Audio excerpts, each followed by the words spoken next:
Okay, then. Hello to all, welcome to the learning session. I am Yogita. Our subject is psychiatry nursing, and today we are learning about legal responsibility of mentally ill person. Now, even the person is having unsound mind, they also have certain responsibilities which legally matters. Here, mainly we can see about two responsibilities: civil responsibility and criminal responsibility of mentally ill person. Now, in civil responsibility, the first responsibility is testamentary capacity. It means a person with a sound mind has got a capacity to make a will. Now, in case if a person is having an unsound mind, he don't have a right to make a will, as well as if in case he made a will and it is considered that will is invalid. Okay, in this testamentary capacity, it clearly says that unsound mind person is not allowed to make any will. And next is marriage. A marriage act, it says that if the person is having unsound mind or is mentally retarded during time of marriage, then they can apply for the divorce. Okay, so this marriage is not considered, the marriage is not considered, once again I'm repeating, the marriage is not considered if the person is mentally unsound or mentally retarded during time of marriage. People may hide the matter and make the marriage. In that case, a partner who can appeal to the court justice for divorce or separation. Next is witness. Now here, person with unsound mind cannot give the witness for any of the thing, like his witness is not considered, mainly because of his unsound mind. The next responsibility is responsibility of a property. Here, unsound mind person, when the person is suffering with mentally ill, he is not able to manage his property. So here we have to give the responsibility to the third person to manage his property. In case if it is not possible, court will appoint one manager who is taking care of his properties. The next responsibility is contract.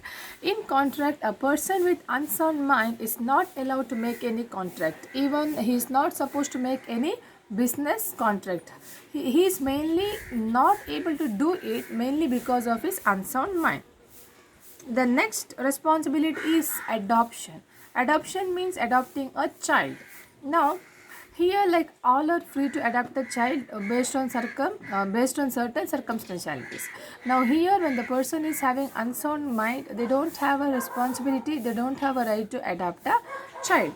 Like here in case of male, if the male want to adopt a child, so that with the help, with the consent of his wife, unless court has declared that she is having unsound mind.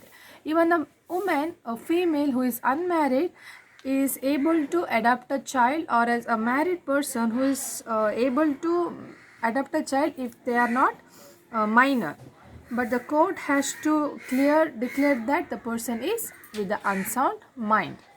And the next is consent. Here a mentally ill person or person with an unsound mind is not supposed to give any consent, because they are not able to understand the consequence of act. That's the reason they are not supposed to give any consent, and if they give the consent, it is not valid.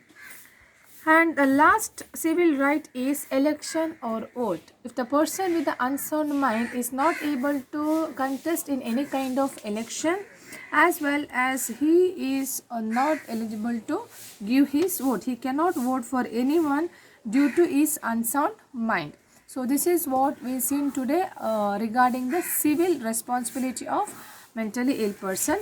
Let me summarize the responsibilities. First one is testamentary capacity, marriage, witness, property, contract, consent, adaptation, and election, right to vote. So next is a criminal responsibility. Now criminal responsibility says, according to McNewton law, what his rule says that person is committing any kind of crime, and during time of committing a crime he is not aware about the consequence what happening, and he is not with a sound mind, he is not able to understand the consequence of his act. Here we can see a number one rule. Rule number one is nature and quality rule. Here, when the person is committing an act, committing any kind of crime, he did not know the quality or nature of his act. And the second rule is, rule number 2 is right from wrong. This is a test, right from wrong. Here again that says that patient did not know what was doing and he did not know the act was wrong. And Durham rule, a product rule. Here, an accused person is not criminally responsible if his unlawful act is product of mentally disease. I mean, the act what he did, it is unlawful, but it is not considered because he is really not aware what he is doing. So this is the criminal responsibility of a person. Now we can see the American Law Institute test, ALI, American Law Institution test. A person is not responsible for the criminal conduct. This says that person is not responsible for the criminal activity what he did if in the time of such conduct as a result of mentally disease or defect. Now, because of certain mental illness, he is conducting the act which is really criminal, which is really a wrong, but he is not aware of the consequence, he is not aware of the certain impact of his act, then it's not considered. Person is not responsible for the act what he is committed. So, this is the criminal responsibility of a person.